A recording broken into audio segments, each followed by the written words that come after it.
Hey guys, today I'm finally going to move the cows. We're going to move them to the middle of the pasture. I'm going to try to get the hay feeder moved over here to the middle. There's a spot here that's going to be a lot easier to move the hay feeder up and down through the pasture as I move the cows. So while I was doing this today, I thought I'd maybe go over a few questions and stuff that people had, a lot of comments they had on the last video, and see if I can try to answer those today as well.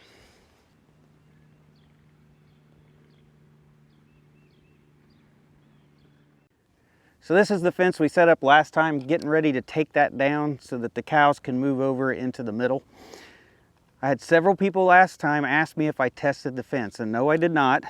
But I think a lot of people thought that I was going to ground the fence out right here where I hung it on the field fence. They thought I would ground it out.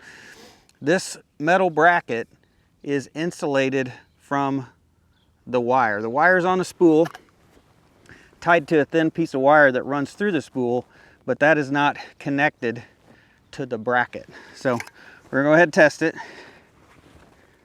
People were wondering how hot it was too. This tester is really hard to see. It's got 6,000 volts on it. The other day when I tested this, it had 7,000. See what this one says.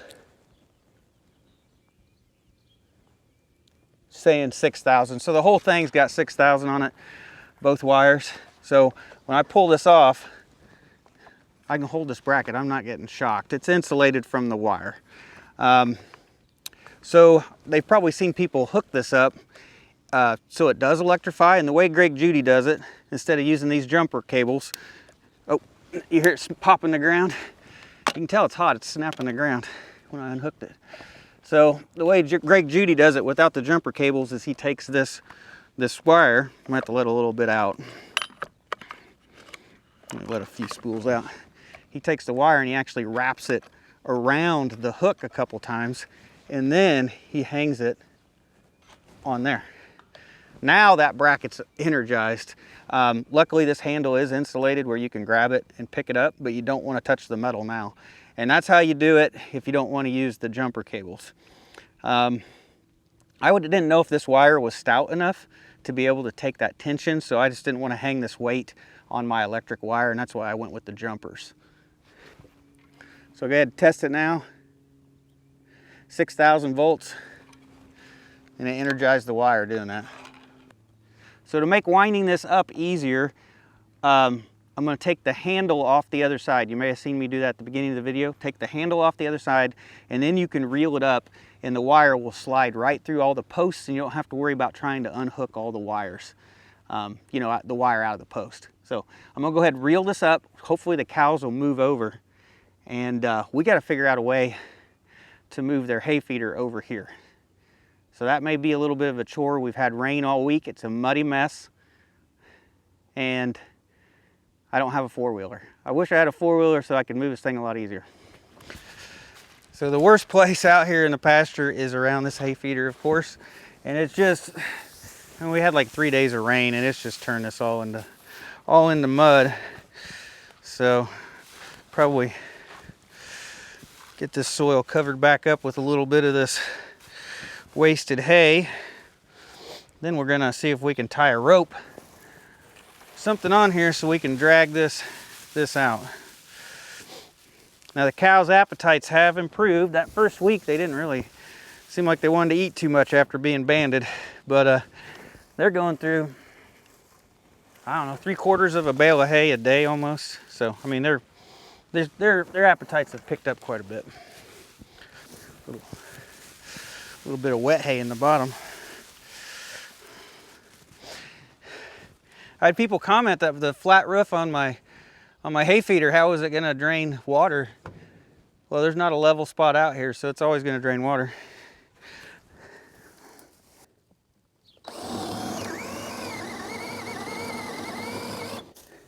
Another good reason to put the straw down, I don't have to work in the mud.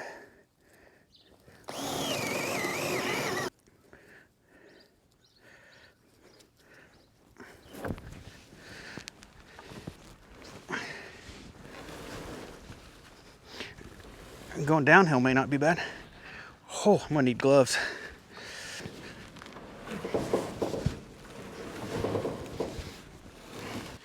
Well, I think I can move this by hand. I just needed to get some thick gloves.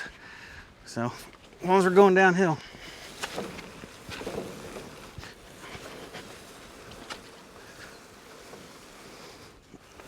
So I've got the hay feeder moved this far, and I've got it past this area right here. This is the muddy area. It's real bad and wet right here. I didn't want to drive across this.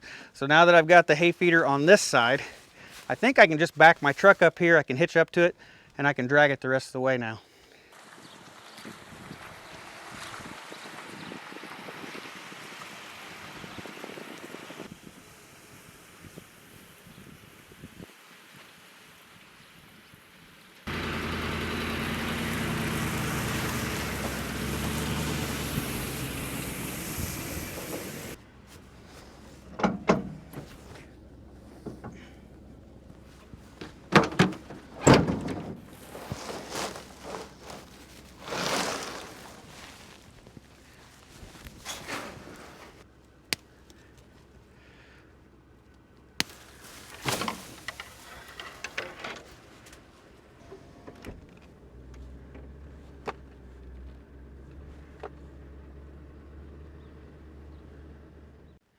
So I got the hay feeder moved over here, got a fresh bale of hay in it, and this is a way better location for it. This hill right here, this is way more gradual of a slope, so it's going to be a lot easier to pull the hay feeder across the pasture in this location. Don't have to cross that ditch over there.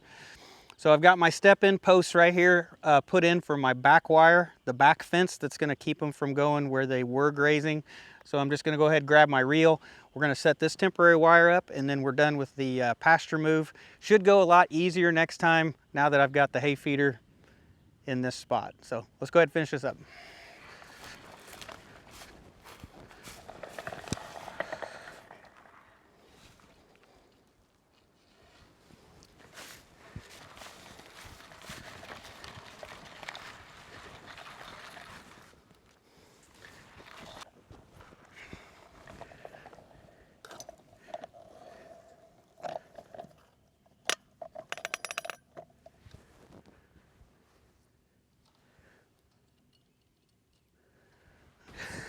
Do a quick test so everybody knows that it still works.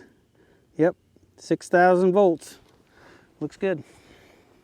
So one other question I get is, where did I end up buying the electric fence reels, the braided poly wire, and the posts? I bought all that from American Grazing Lands. And like I said, when they showed up, the the guides were broken on the reels. And I called them up, and it was from shipping. They were damaged in shipping, and the guy made good on it right away. They ended up shipping me 2 new guides out. I think they showed up about 2 days later, and real friendly, made good on it right away. So I think that they're a good company to deal with. You also should be able to find all this stuff at PowerFlex Fence, I believe. Those are the 2 places I looked at buying from. So, so now that we've got this all set up, this section right here of the pasture is going to rest, and hopefully it's going to get a few weeks of rest before the cows come back. But it's only really going to rest from the cows. I'm going to let the chickens and goats still be able to come out to this section. So the goats have very minimal impact whatsoever. There's only a couple 100 pounds worth of goats back there. They're miniature goats. They don't have very much impact. And I want the chickens to be able to come through here and scratch through the cow patties, see if they can find any bugs and stuff like that and help break up the cow patties. But that's the plan. I'm only going to minimize where the cows are, and I'm going to move those around, but I'm going to let the chickens and the goats have free reign. They can go anywhere.